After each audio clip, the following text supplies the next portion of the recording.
Deixa eu pegar uma coisa aqui. Estamos no ar, tá? Olá, começa agora mais uma transmissão ao vivo de Tutameia, sempre trazendo para você um personagem, um brasileiro, uma brasileira, uma figura que nos ajude a compreender melhor o momento em que estamos vivendo, a situação política, econômica nessa nossa pátria tão querida. Ela é Eleonora. Ele é o Rodolfo. E conosco por Skype, a Eleonora vai mostrar aqui, está Carol Proner, advogada, falando com a gente desde Paris. A Eleonora já vai fazer, você já conhece aí das lutas democráticas aqui no Brasil. A Eleonora já vai apresentá-la com mais detalhes e fazer a primeira pergunta. Antes eu quero te convidar a participar dessa nossa conversa, não só mandando seus comentários, como principalmente divulgando essa conversa, ampliando o âmbito que essas reflexões possam atingir. Então divulgue nas suas redes sociais, compartilhe com seus amigos e saiba que se precisar ouvir depois ou quiser levar para a turma ouvir junto, esse material fica disponível no nosso canal de vídeo, no Tutameia TV no YouTube. Basta digitar Tutameia TV, você chega lá. E todo o trabalho é ancorado no nosso site tutameia.jor.br. Eleonora. Carol, muito obrigada por você estar aqui hoje, aqui por transmissão de internet, desde Paris. Carol, vocês já conhecem, é advogada, é doutora em Direito Internacional, professora da UFRJ, da Associação Brasileira de Juristas pela Democracia, é uma especialista em direitos humanos. E a gente queria começar, Carol, te perguntando o que muda com as descobertas agora do que está se chamando a Vaza Jato, essas conversas entre o então juiz Sérgio Moro e o Deltan Dallagnol e outros integrantes do Ministério Público parecem comprovar tudo aquilo que você e muitos outros advogados diziam, né? O que muda a partir dessas revelações? Primeiro dizer que é um prazer estar finalmente aqui no Tutameia. Tantas vezes tentamos, né, Rodolfo, Leonora, estar aqui.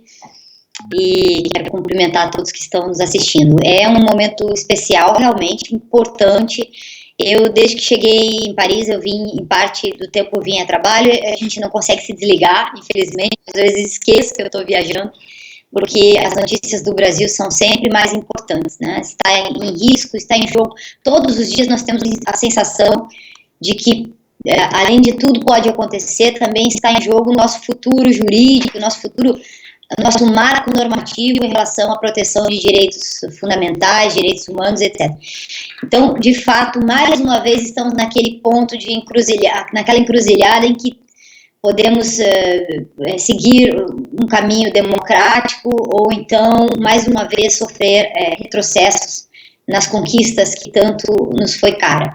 Esse vazamento confirma o que nós já imaginávamos, nós já sabíamos, nós já tínhamos a sensação de que isso estava acontecendo, porque, principalmente no caso do ex-presidente Lula, isso era muito evidente, né? Nós conseguimos perceber claramente que havia irregularidades. E eu tenho feito entrevistas aqui, acabei de fazer uma para a RT, tentando explicar para a imprensa e para o mundo jurídico de fora do país que esta operação Lava Jato, ela aconteceu em parte, quer dizer, na sua estrutura básica, com a confiança das pessoas, digamos, de boa fé, interessadas em combater a corrupção. Porque a corrupção, de fato, é um mal que tem que ser combatido todos os dias, em todos os tempos, a todo momento. Ela não é episódica, ela é estrutural da nossa sociedade e de todos os países, em todos os contextos, né, e não apenas no poder público e não apenas nas relações com o Estado e com as empresas privadas, nesta relação. Então, de fato, nós temos uma situação de boa-fé da população em atribuir, a entregar a confiança a um grupo que passou, então, a investigar, a denunciar processos de corrupção contra personagens da política, contra empresas nacionais e estatais, e nós confiamos, como povo brasileiro, nesse grupo que estava, vamos dizer, armado, com um bom discurso inicialmente, contra a corrupção. Acontece que essa concentração de poderes neste grupo e numa jurisdição única com cada vez mais possibilidades e liberdades para fazer o uso do direito penal estendido, como eles também justificaram isso na sentença contra o ex-presidente Lula, com a desculpa de que a corrupção é um mal, contra a democracia de difícil descoberta, difícil condição de investigação, então era necessário instrumentos que já existem no direito penal, mas aplicados de forma inusitada, aplicados de forma dura, e com isso eles foram estendendo os seus poderes. O exemplo importante, que é sempre muito significativo, é o uso das delações premiadas, como elas foram usadas, e que agora nós estamos descobrindo que é muito pior que isso. As delações premiadas foram parte desse conluio, para usar uma expressão precisa do ponto de vista jurídico, entre acusador e juiz da causa.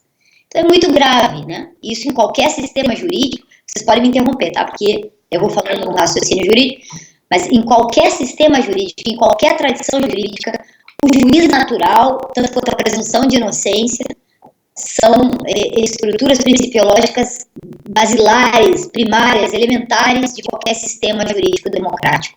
No Brasil, a presunção da inocência já foi flexibilizada, está desrespeitada de modo amplo no nosso país, não só baseado na figura do ex-presidente Lula, e agora também a questão, né, do juiz natural, flexibilizando que era necessário, eu não entendo o que eles vão argumentar agora, que era necessário haver uma relação próxima entre acusadores e juiz para que se pudesse fazer investigação. O que é juiz natural? Explica, você usou esse termo, juiz natural, o que é e qual é a sua responsabilidade? Basicamente, de uma forma mais simples possível, é a ideia da imparcialidade da magistratura, ou do juiz que está equidistante entre a defesa, né, e a acusação, aquele que vai fazer julgamento com base em provas e fatos e testemunhas dentro do processo ilícitas, tomando distância entre as partes, né, nesse caso. É um juiz que preza, obviamente, pela estrutura imparcial. Ele não pode ser, né, ele não pode ser o mesmo que dita a sentença que ele que acusa, ele não pode ser um juiz acusador, né? Ele não pode estar ao mesmo tempo em dois lugares do processo, ele tem que estar equidistante, ele tem que ser a balança da justiça, ele tem que ser aquele que julga imparcialmente, que não toma parte.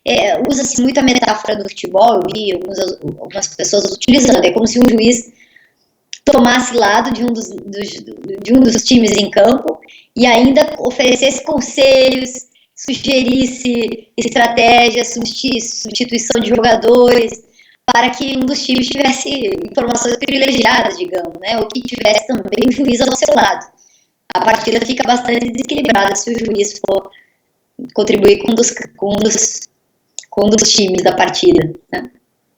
Cartão vermelho para um lado antes de começar a partida, né? Exatamente. Então, claro, a gente notava isso nas audiências, isso era flagrante nas reclamações jurídicas da defesa, que dizia, olha, foi cerceado aqui o direito de defesa, foram utilizadas escusas ilegais. E o que é mais, assim, aviltante é a gente perceber que as escusas ilegais contra o ex-presidente Lula, a primeira escuta,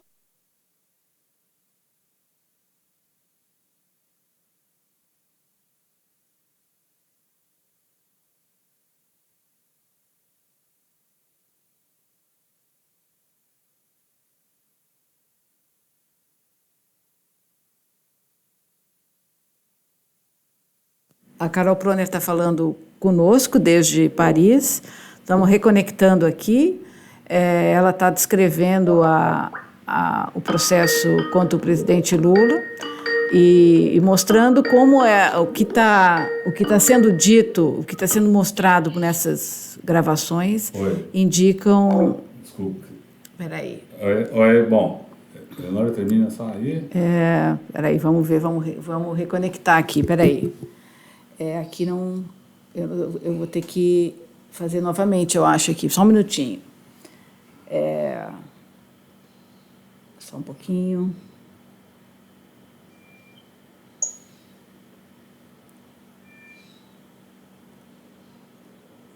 Travou aqui, peraí, só um pouquinho. Só um pouquinho que a gente tem que Ó, pessoal, a reconexão já foi feita, a gente só tem que fazer com que o Skype fale com o nosso sistema de transmissão aqui.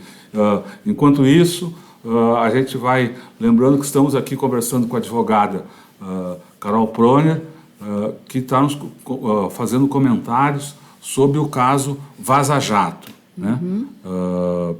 Vamos tentar, Estamos aqui, então. ela acabou de começar, estava começando a contar algumas das experiências dela, a experiência da defesa, no caso do presidente Lula. Ela travou aí também, Rodolfo. Tá Oi? vendo? Não travou? Oi. Tá, Não, aqui está ok. Peraí. Tá aqui. Só um pouquinho aí que a gente está falando com ela por Skype e o meu computador tem que estar conectado também por Wi-Fi ao sistema de transmissão. Então isso aí é que, como deu esse corte no É isso aqui. só um pouquinho. Só um minutinho. 15, 17, eu vou ligar de novo aqui. Só um pouquinho. 192.168.0.106. 192. Mudou aí. 0.16. 106.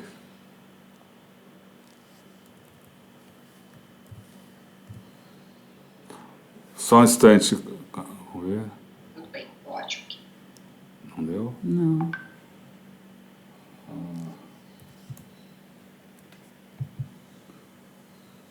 Aí.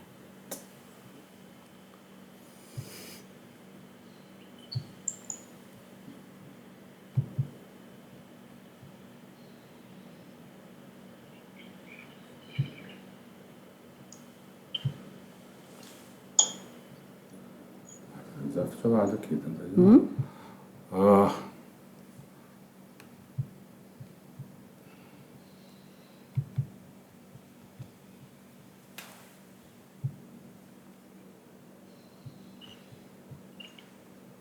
Gente, E aí? pessoal, esse Tá lá, vai lá. continua esse mesmo 2.168. 168.0.106.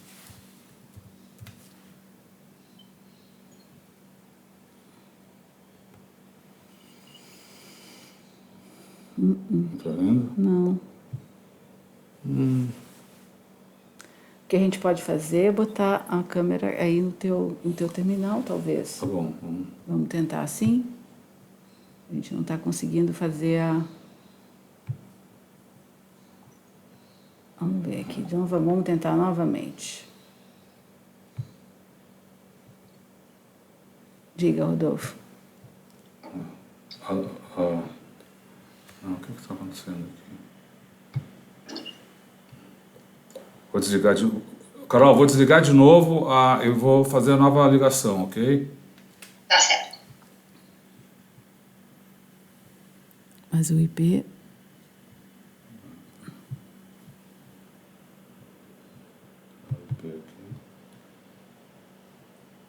Esse aí. Então, esse número não é bom. 192.168.0.106. Pessoal, a gente continua com a transmissão aqui. Peço só um pouquinho de paciência que a gente está tentando fazer a reconexão dessa chamada via internet. Vamos botar o...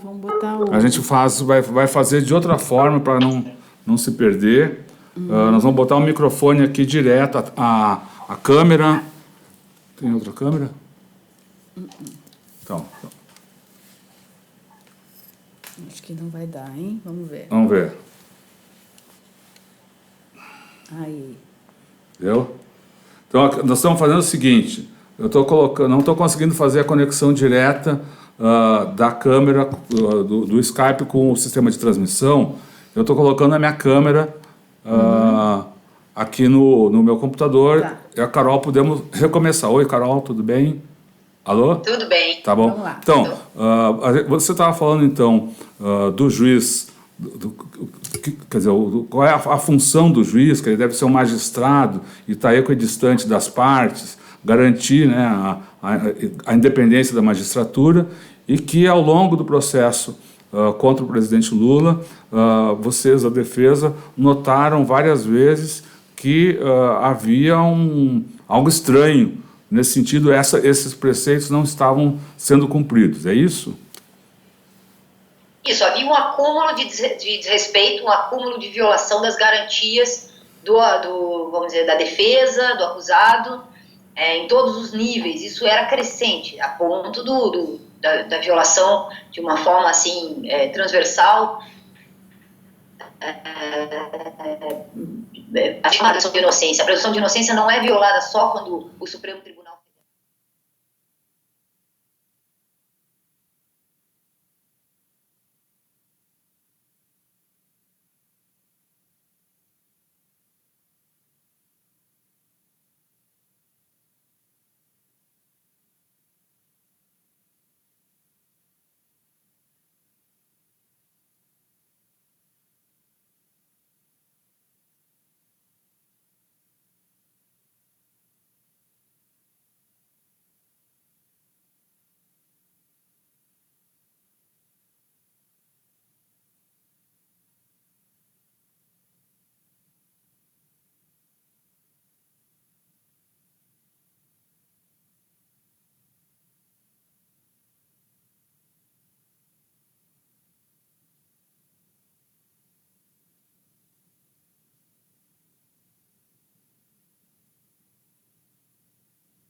A gente está aqui com problema de som. Peraí, agora acho que foi, Rodolfo. Foi. Oi? Tá, agora sim.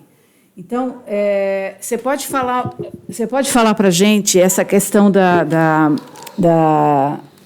da uso da Lava Jato, o uso dessas ações, então, por outros interesses que não só os interesses, que não há apenas um interesse jurídico ou interesse de combate à corrupção, há outros interesses possivelmente envolvidos nessas operações. Que outros interesses, se diria? Para não ser leviana, porque nós também temos que ter consequência no que falamos, e atingimos hoje um grande número de pessoas.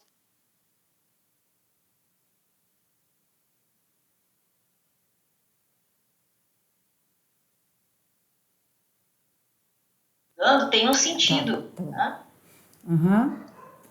Sim. Como é o caso, por exemplo, das acusações de que poderia haver um conluio entre o Ministério Público e o juiz central da causa da mega operação Lava Jato, muito influenciada pelos processos, né, de investigação, de combate à corrupção dos Estados Unidos. Então eu acho assim, esse é o primeiro lote, parece que vem mais, nós imaginamos que não tenha como não vir, porque se eles realmente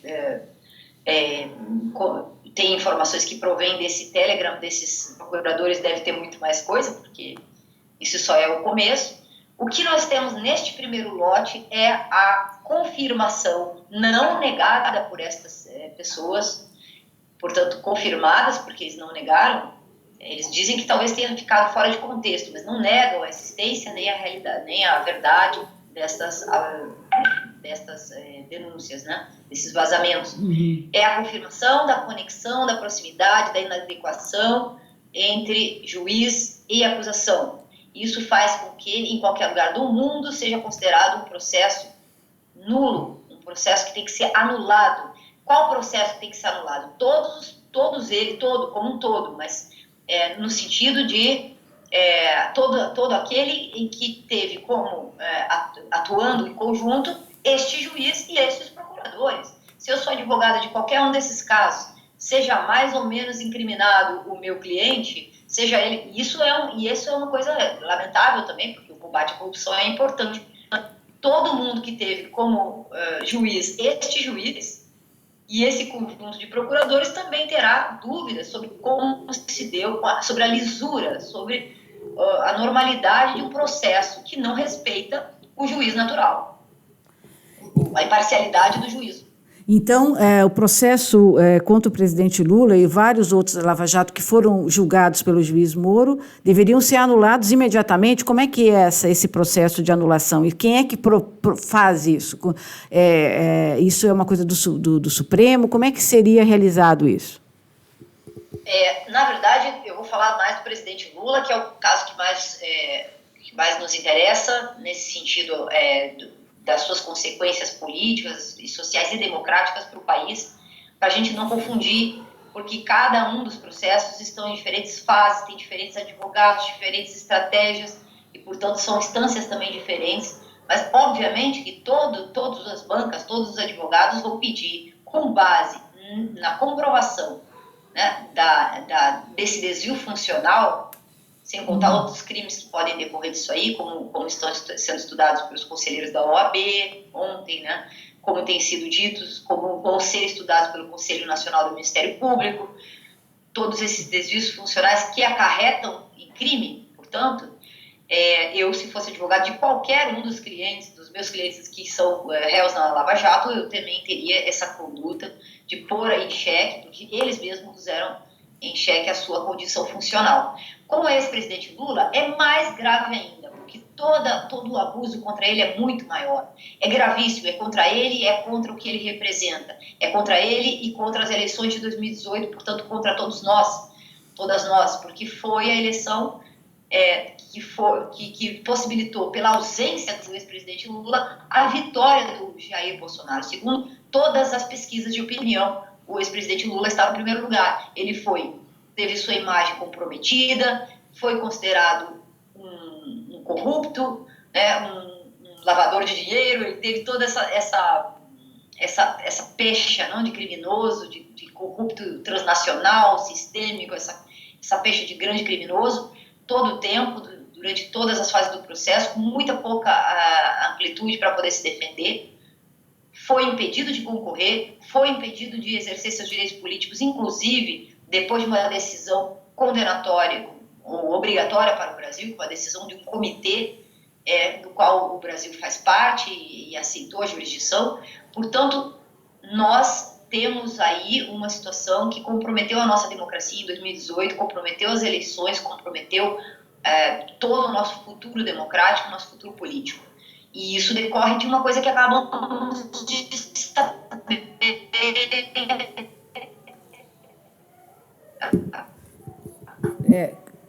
Cortou aqui.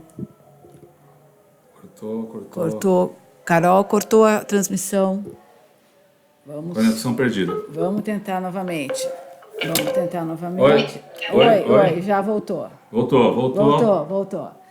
Então, você acha que... É que o sinal está forte. Não, tá bom. Deixa eu te perguntar o seguinte, então você acha que a partir disso que está sendo revelado agora, as próprias eleições podem ser consideradas nulas? Deveriam. Nós não sabemos, porque a gente sabe que tudo isso depende de processos e fluxos políticos que não estão no campo da vontade e nem da justiça, necessariamente, né?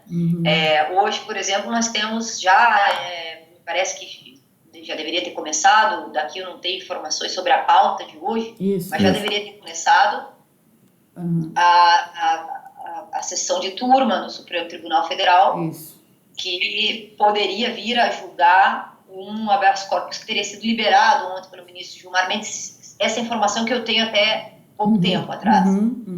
Sim. Trazer a julgamento este habeas corpus, cujo objetivo, cuja centralidade desse habeas corpus é justamente a questão, né, da imparcialidade do juiz Sérgio Moro. Se viesse a julgamento, eu gostaria de saber, com muita honestidade, qual é o ministro do Supremo Tribunal que, depois dos vazamentos, teria coragem de dizer que esse juiz é imparcial. Muito honestidade, eu quero ver qual é o ministro que tem coragem ainda de dizer que há imparcialidade depois dos vazamentos. Porque eu não imagino que isso possa continuar acontecendo. Então, tenho uma expectativa sobre o julgamento desse HC. Obviamente que, então, sendo ele parcial, o processo passa a ser nulo, o presidente Lula tem que ser imediatamente solto. E o triplex? E o sítio do Atibaia? Ora, é a mesma lógica, é o mesmo juiz no início, é o mesmo... Depois foi substituído porque foi convidado a ser ministro do governo Bolsonaro. É a mesma lógica, são os mesmos procuradores, ora. E os outros processos? São todos do mesmo grupo, são todos da mesma operação, cujo vício original está na estrutura, no DNA dessa operação. Então, ela está completamente comprometida, o que é também, porque nós somos a favor do combate à corrupção, o que é péssimo também para o país, que perde a grande oportunidade de fazer um combate à corrupção de modo legal, garantista, protetor das garantias, etc. Então, é uma grande pena isso tudo.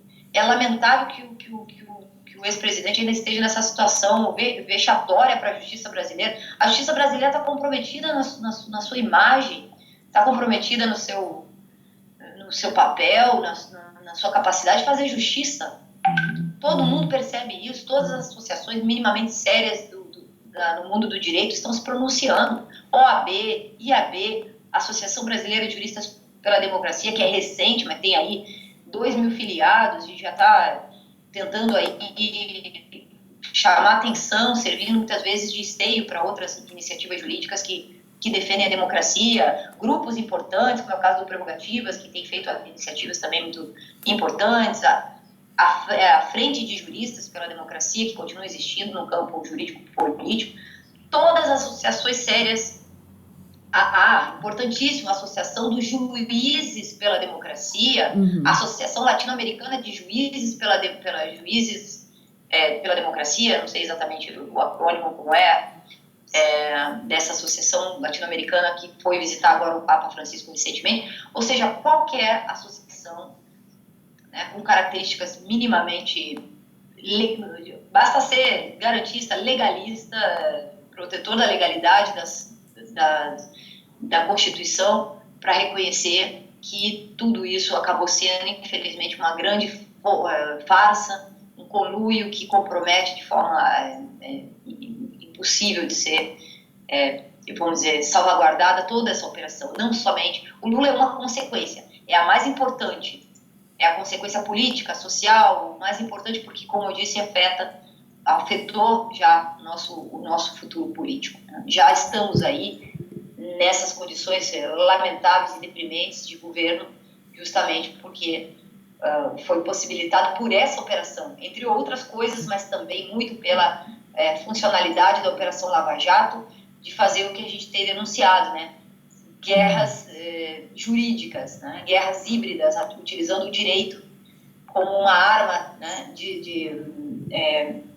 Vamos dizer, falsear a legalidade, como se tivéssemos num processo constitucional, legal,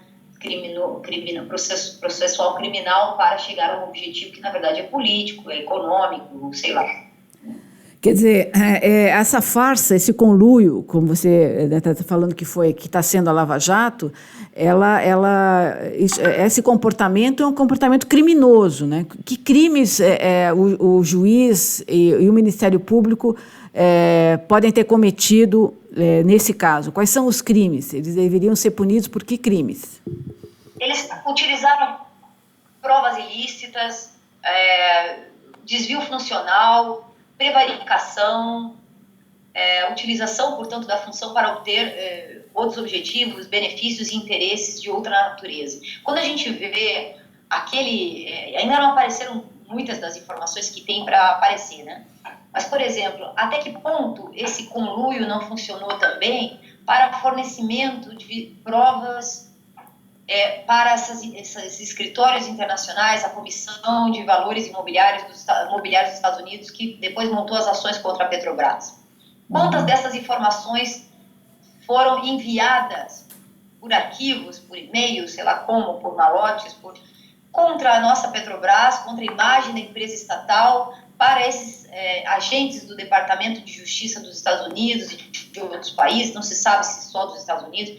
Quantos agentes que têm confessado a gratidão que tem pelos agentes brasileiros que de forma informal contribuíram muito com a justiça americana, e as multas, nós temos aí os valores bilionários das multas que a Petrobras se obrigou, assinando contrato internacional, a pagar com essas entidades internacionais. Então, esses agentes da justiça brasileira, do sistema de justiça brasileiro, um dia não é possível que não tenham que responder perante a justiça pela pretensão de terem querido montar, inclusive, uma entidade de direito privado para receber esses dinheiros de agradecimento daquelas entidades internacionais. Ou seja, é muito grave.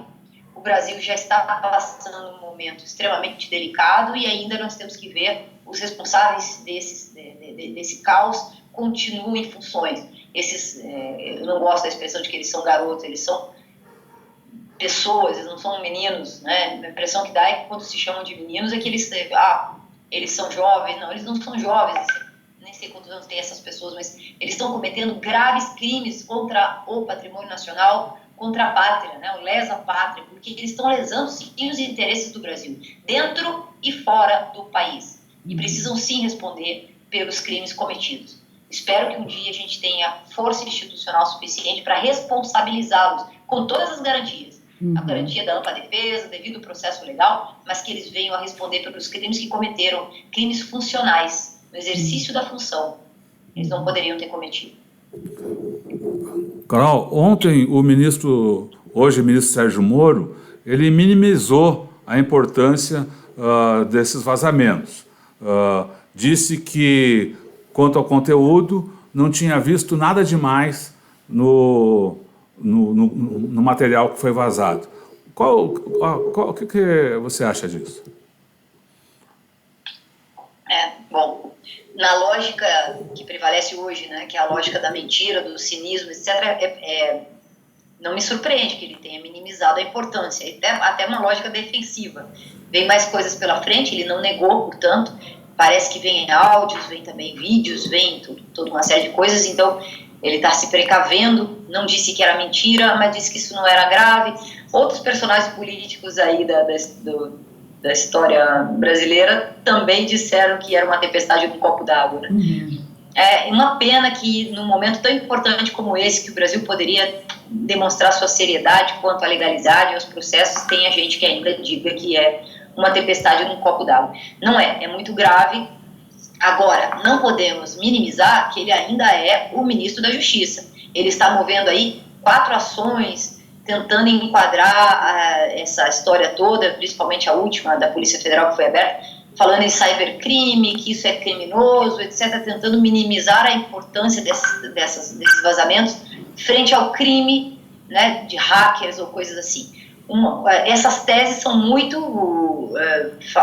essa tese central, né, que minimiza a verdade frente a um crime de cyberterrorismo, por exemplo, é a que prevaleceu nos Estados Unidos para esconder os horrores, né, que foram divulgados pelo Wikileaks, né, que mostraram as guerras e as mortes provocadas, né, pelas Forças Armadas Americanas, principalmente as Forças Aéreas, né, na Guerra do Iraque, que praticamente faziam joguinhos eletrônicos matando pessoas. Isso tudo foi visto ao vivo, até hoje você pode acessar os arquivos e que mostram isso. Então, é uma tentativa, eles vão tentar essa estratégia de transformar a realidade das coisas, aquilo que foi descoberto, né, tentando acobertar como sendo um crime que não merece, como tal, ter a credibilidade que tem, né. Vai ser mais uma dessas batalhas de disputa que nós temos a partir de agora. O que fará o Supremo Tribunal Federal hoje, né? Será que vai se omitir da sua função de declarar nulo esse processo contra Lula e também pôr em xeque as funções dessas pessoas que atuaram na Lava Jato? Não são só esses dois, é toda a trama que envolve esses juízes e também as juízas substitutas que virão e que já tem bastante elementos para mostrar que esse grupo atuou de forma parcial. Por exemplo, a juíza que substituiu o Sérgio Moro ditou uma sentença contra o caso do sítio de Atibaia, que grande parte da sentença é copia e cola da sentença anterior. Né? Então, quantos envolvidos nós teremos, né, informação a partir de agora com esses vazamentos? Mas nem precisaria, porque já havia suficiente, vamos dizer, indícios e também provas de que não havia um juízo imparcial. Hoje um colunista nos jornais faz uma ironia, perguntando: você acha que isso não tem importância? E se as conversas divulgadas fossem não entre o juiz e o pessoal da acusação, mas fosse entre o juiz, a conversa com o mesmo teor, entre o juiz Moro e os advogados do presidente Lula? Qual seria a sua posição? Né? Pergunta esse colunista hoje nos jornais. Mas se vejam, isso tudo o Papa Francisco, ele tem feito o alerta, né, de que nós vivemos uma situação de violação da presunção de inocência e, portanto, uma condenação prévia que é feita pela mídia hegemônica e os meios de comunicação, que condenam uma pessoa através das manchetes e depois, diante das relações de poder que essa manchete tem na sua estrutura, fica muito difícil a um juiz negar o cometimento daquele crime por aquele que foi previamente incriminado, né? Essa pressão midiática pode, em alguns casos, levar a uma situação tão vexatória que a pessoa, junto à sua comunidade, se não tiver uma estrutura emocional muito forte, o ex-presidente Lula falou disso outro dia numa entrevista, nem todo mundo tem a força, nem tem que ter a força para aguentar essas acusações, essa pressão toda. A execração pública é algo muito especial, muito difícil, nem todo mundo tem a estrutura emocional para aguentar isso. Nós vimos o caso do Cancellier, o reitor da universidade, que não teve condições de aguentar aquela pressão toda. O ex-presidente do Peru também parece que teve uma coisa parecida, ao que tudo indica, ele se suicidou. Então são pessoas que não conseguem aguentar, porque de verdade a pressão é muito forte, não é uma pressão que vem somente da mídia, vem da comunidade, uma vez divulgada, é o grupo de pais dessa escola, é o vizinho do prédio, é o bairro, é a comunidade em que a pessoa está inserida, que fica totalmente abalada por essas notícias. E até provar que você não tem culpa, que isso é uma mentira, que isso é um conluio entre acusação e defesa e juiz, a pessoa muitas vezes não aguenta mesmo. A vida fica muito difícil, né? Então, o presidente Lula tem muita força e tem também muito apoio popular. É muito importante entender, e olha que bonito esse processo, né? Eu disse isso ontem numa entrevista que eu pude falar, me dirigir à vigília Lula livre. Veja que bonito que o povo está ao lado dele, não arreda pé, e agora nós temos informações que dão mais razão ainda a essa resistência popular.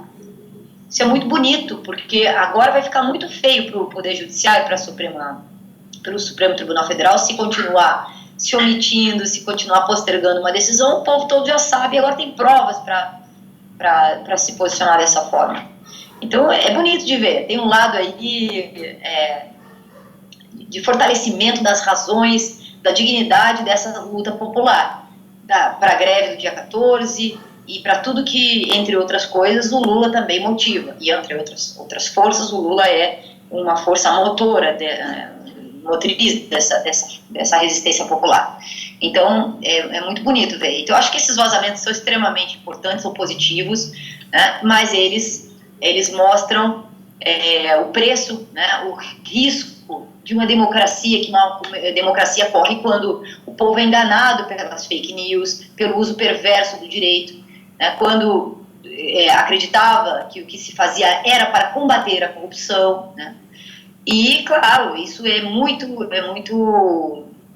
grave, né? Porque fica aí uma lição muito importante para nós, porque ele foi, ao ser condenado e preso nessa trama entre acusadores e o juiz de Curitiba, o Lula não pôde se apresentar às eleições, quando ele era, eu repito isso, o favorito. E a Operação Lava Jato, nesse caso, abriu espaço para a eleição do Bolsonaro, que, por sua vez, premia esse juiz, né, lhe dá como prêmio, não adianta dizer que não foi, né, esse cargo de ministro. Ele abandona sua carreira de magistrado, né, passa a ser, então, o ministro da Justiça, com a expectativa de, portanto, conseguir fazer o grande combate à corrupção. Vocês sabem da importância que tem para ele o pacote anticrime, disso a gente também pode falar. O pacote anticrime, não sei se vocês querem falar disso, mas... Queremos sim. Vejam só que interessante. Ele fez uma aposta que parece que não agradou a todos os procuradores, né? Na época em que ele aceitou o cargo para ser ministro, depois de dizer que não iria para a política, e ainda durante as eleições do opositor político do PT, do Lula, etc., o que ele faz? Ele deve ter feito lá os seus acordos de gestão no ministério, e um deles era, olha, agora eu vou implementar o projeto anticrime. Vamos chamar assim, porque é um jeito de chamar muito parecido com o processo de alteração legislativa que teve nos Estados Unidos. Eu recomendo um documentário da Netflix que se chama Emenda 13. Muito importante que vocês assistam esse Emenda 13. Quando assistirem, vão entender tudo sobre o projeto anticrime do ministro Sérgio Moro. Então, a forma de criminalizar a população vulnerável, humilde, principalmente negros e pobres, e jovens. Então, a forma como nos Estados Unidos, isso foi, ao longo do tempo, produzindo uma sociedade, né, que encarcera, que prende, a ponto de ser o primeiro lugar de detidos no mundo, de encarcerados no mundo. 1,3 milhões de pessoas estão no regime carcerário, no sistema carcerário. Então, o Brasil segue no mesmo caminho, já é o terceiro país, né? Agora, com este projeto anticrime, além do encarceramento aumentar muito, transversalmente ao projeto, nós conseguimos perceber toda uma lógica lavajatista, toda uma lógica punitivista, lavajatista, de endurecimento criminal, de diminuição das possibilidades de progressão de regime, de diminuição das possibilidades de acesso ao preso, de cada vez mais. Acabei de receber uma notícia aqui que o ministro Gilmar Mendes confirma a data de julgamento. Quer dizer, não será hoje, né? Mas eu também não tenho a data de julgamento aqui. Da questão da questão do habeas corpus, me parece. Então nós já temos uma informação que não vai ser hoje, pelo jeito. Então é isso, quer dizer, uma situação, eu vinha falando, desculpe, parei para pensar. Estava falando do pacote anticrime e de toda essa, da lógica do pacote anticrime que tem a lavajatismo ainda. É uma lógica que é transversal ao pacote anticrime e que, portanto, está impregnando também ele ofereceu uma espécie de código completo de 14 diplomas legislativos que altera brutalmente, tocando a Constituição, atingindo a Constituição em muitos pontos, né? Uma delas, em um dos pontos, por exemplo, ele tenta fazer passar que os mediadores de intercâmbio de informações e provas de crimes transnacionais, entre os quais o combate à corrupção, é justamente o Ministério Público. Algo que vem sendo feito fora da lei, até o momento, ele tenta passar no Código Anticrime dentro da lei. Né? Dentro da lei. É um exemplo, né? E várias outras, o banco de perfil genético, etc, etc. Então é muito grave este personagem nefasto do Poder Judiciário agora ocupando o Ministério da Justiça. Como é que pode um juiz que falha e corrompe completamente, cometendo crimes na gestão como magistrado, ser o nosso ministro da Justiça? Este homem tem que se demitir. Deveria ter a coragem, né, de assumir os seus erros e sair do ministério, porque se ele não era competente para ser juiz, que dirá para ser ministro. Muito menos ministro do Supremo Tribunal Federal, muito menos presidente, que já foram as pretensões que aparentemente ele teve ou tem ainda. Quer dizer, para se vigorasse a democracia plena, o Moro deveria ser demitido, a Lava Jato cancelada e novas eleições deveriam ser convocadas. Esse seria o roteiro para que a democracia voltasse plenamente ao Brasil. Sem dúvida. Uma pena, alguém vai dizer, pois é, mas poxa vida, quantos efetivamente corruptos foram presos nesse processo, com provas robustas. É o preço de fazer uma operação com tantas ilegalidades. Né? Então, é muito prejuízo para o nosso país ter uma equipe tão desqualificada na operação de combate à corrupção mais importante do nosso país. Isso é um prejuízo público inestimável e irrecuperável. Né? Nós temos que ficar muito zangados mesmo com o que aconteceu, muito irritados, porque é muito tempo perdido, nossas esperanças, nosso futuro político, nosso futuro democrático, a tentativa de transformar o nosso marco, né, nosso marco legal numa guerra de aprisionamento, né, de todos contra todos, uma sociedade cada vez mais violenta, que faz vista grossa para helicópteros atirando contra pessoas, enfim. É muito grave o que está acontecendo. Vamos ver, a gente tem muita esperança aí nas instituições, porque assim fomos treinados desde a democracia, acúmulo democrático, democracia é imperfeita, mas em processo de acúmulo e aprendizagem. Agora nós temos que enfrentar a valorização das mentiras, né, do fake news. Então, eu realmente não sei se a gente consegue ficar otimista. O que aconteceu foi muito positivo, porque reforça a nossa dignidade, a dignidade das nossas razões e lutas, mas vamos ver se a gente vai ter o respaldo institucional do resto do pouco de democracia que ainda temos como que nos agarrar nesse momento, né? Isso. Carol, alguma palavra final sua aqui na nossa transmissão, que está sendo, nós estamos improvisando aqui, viu? Quem está nos assistindo, nós estamos improvisando aqui para ter a Carol. Você quer fazer uma palavra final, assim, resumindo, fazendo a sua observação mais geral? Só antes, Carol, eu queria lembrar aqui aos nossos internautas que essa transmissão aí a gente fez via internet, a Carol falando de Paris, tivemos alguns problemas, mas conseguimos superá-los aí, né, naquele ajeito brasileiro.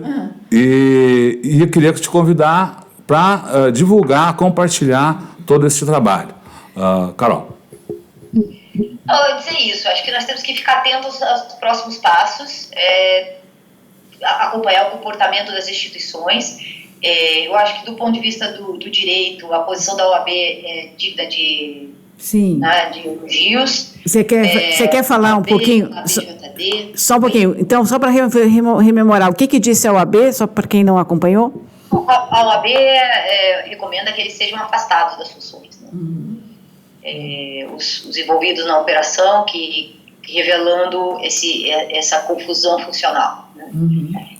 O Conselho da OAB votou desta forma. Eu vi muito rápido, não vi qual foi o placar final, se eu não me engano, já havia um grande número de conselheiros da OAB que já estava votando nesse sentido, mas tem um posicionamento importante nesse, comparado à gestão anterior da ordem, bom, né, tudo é muito diferente, né? Então, é positiva a reação da OAB, do IAB, do Conselho Nacional do Ministério Público que vai investigar.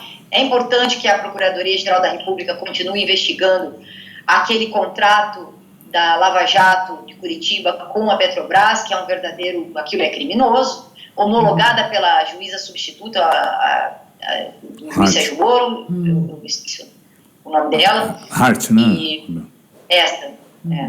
E também todos os contratos internacionais, os acordos de leniência, que muitos deles são mantidos em sigilo, que não deveriam ser, porque são de grande interesse público. Estão todos no idioma inglês, e muitas vezes eles são feitos assim, bom, obviamente, em sigilo, para não serem conhecidos. Então, a gente tem que ficar de olho nas instituições, fazer um controle democrático institucional. O Poder Legislativo tem conseguido resistir bravamente, digno também de apoio a essas iniciativas, né, que convocam os ministros para responderem por seus atos. Né? Então, nós temos que apoiar os poderes e aquilo que tem de democrático dentro dos poderes, seja o Poder Legislativo, seja o Poder Judiciário, e, a partir da sociedade civil organizada e da atividade individual, fazer a diferença na medida do possível.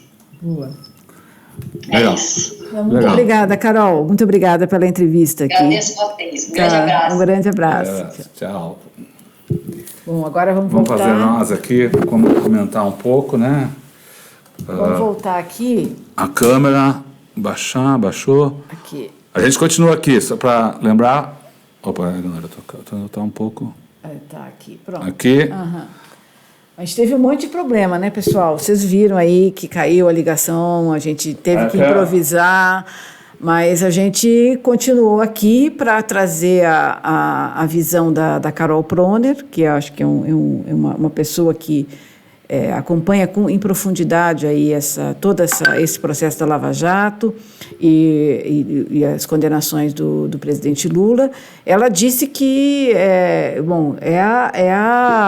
foi uma farsa, né? Acho que essas revelações do Intercept mostram a farsa que foi. Deixa eu arrumar aqui essa câmera aqui, e aí a gente teve que botar a câmera direto ali no computador. Mas Então, exatamente por isso aí, pelas dificuldades técnicas que a gente enfrentou ao longo da transmissão, é mais um motivo para a gente reforçar aí o agradecimento, a sua participação aí, muita gente conosco ao longo da entrevista, Rosângela, Tânia, Maria do Céu fazendo comentários, Alice, Neuza Ribeiro, pessoal, alguém de Paraty, Itamogi, de Minas Gerais, Virgínia, Giovanni, são as pessoas que fizeram comentários, a gente agradece aí a participação de todos. Queria lembrar também uma palavra muito importante, usada pela Carol, para Caroline Proner, para definir essa ligação entre a acusação e o juiz Sérgio Moro no processo aí da Lava Jato, o conluio, né? Ela falou, os caras usavam o conluio entre acusadores e juiz, que deveria ter uma posição, ela também esclareceu isso de forma bem cristalina, né? O juiz, ele tem a função de magistrado, de estar equidistante das partes, ele não investiga, ele tem que ser exatamente, como também a imagem que ela usou, quem segura a balança da justiça, né? E não foi isso o que aconteceu durante o processo aí da Lava Jato, como ao longo de todo o processo, a defesa do presidente Lula e outros advogados apontaram de forma muito clara. Hoje, essa falta aí de independência, de imparcialidade, está comprovada, documentada pelo material vazado pelo The Intercept. nesse material fica demonstrado, fica evidente que, além de troca de informações, a acusação ela recebeu orientações do juiz Sérgio Moro quanto a várias iniciativas que deveria tomar ou que viria a tomar ao longo do processo, quanto à oportunidade, espera mais um pouco, lá no lança agora, enfim, atuando, o juiz Sérgio Moro ali atuando como um técnico aí da acusação, como um manipulador das atividades da acusação.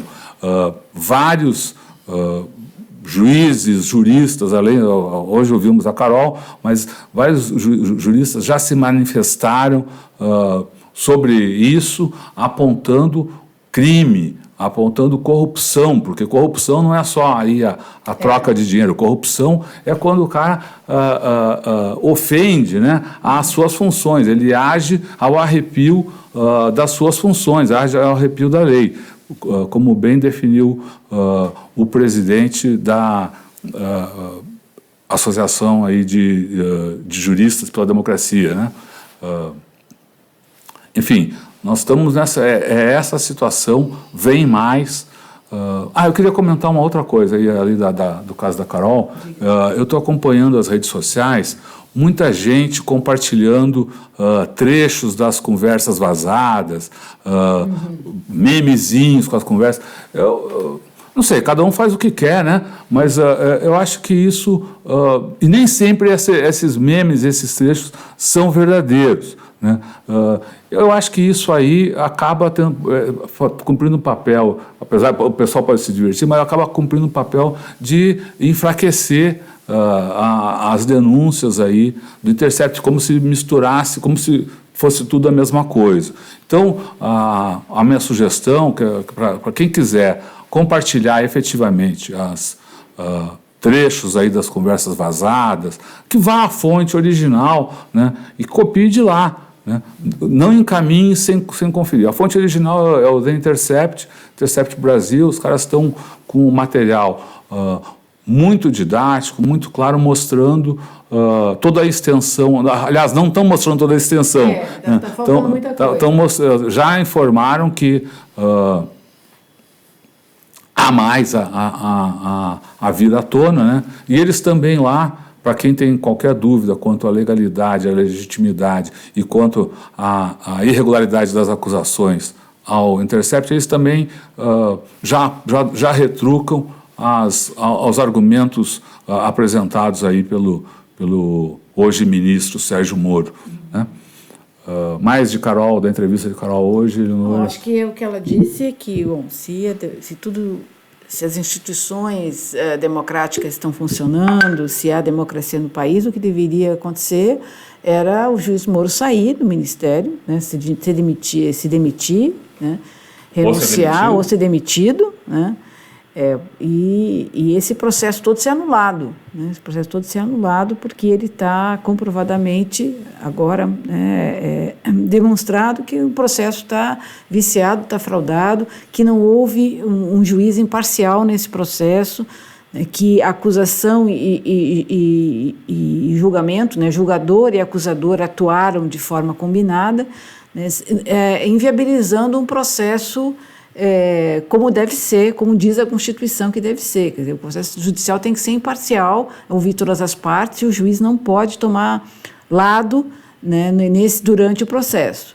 Então, não foi respeitado como se diz, o devido processo legal. Exatamente. Né? Que é o que os advogados exigem. Aquele trechinho até do presidente. Fala aí. O que ela fala, né, o que a Carol contou ao longo da entrevista, comentando os vazamentos, o vaza-jato, ou lava-jato gate, como estão chamando, é que é essa vinculação estreita, conluio entre o juiz e os acusadores. Isso também foi destacado pelo presidente Lula na entrevista que ele deu à Eleonora, aqui do Tutameia, e ao Joaquim de Carvalho, do Diário do Centro do Mundo, na semana passada. A gente tem um videozinho específico sobre isso. O vídeo está disponível no nosso canal no YouTube, no Tutameia TV. Você pode ir lá, abrir, a gente vai passar ele agora aqui como corroborando, né, todas essas argumentações e observações feitas, né? Aliás, uma coisa esquisita, Eleonora e Joaquim, que eu notei nas audiências, é que no mundo inteiro a gente vê o seguinte: a gente vê o juiz numa mesa, a gente vê o Ministério Público acusador lá embaixo e a defesa lá embaixo. Aqui no Brasil, você percebeu que a defesa, que o acusador e o ministro e o juiz ficam juntos? Parece uma coisa só. O acusador tem que ficar no mesmo pé, no mesmo patamar da defesa, mas aqui não. Aqui você não sabe quem é acusador e quem é juiz. Aliás, Então é isso, né? Então, com isso, a gente encerra essa transmissão de hoje, em que entrevistamos a Carol Proner, advogada, jurista, professora de Direito.